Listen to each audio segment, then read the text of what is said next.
Hello everyone, today we're gonna see how to integrate Firebase in Android Studio. Firstly, open Android Studio, then go to File, New, then New Project. Choose your preferred template and click Next.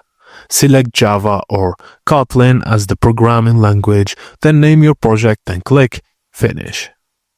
In Android Studio, go to Tools, then Firebase. This will open the Firebase Assistant tab on the right side.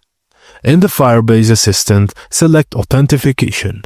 Click on Authenticate using Google. Then select Connect to Firebase. This will open the Firebase console in your browser.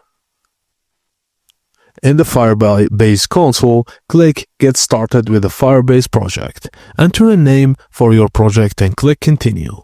Then follow the prompts until you reach Configure Google Analytics.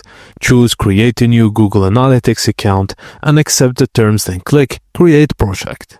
Wait for the project creation to complete, then click Continue when done.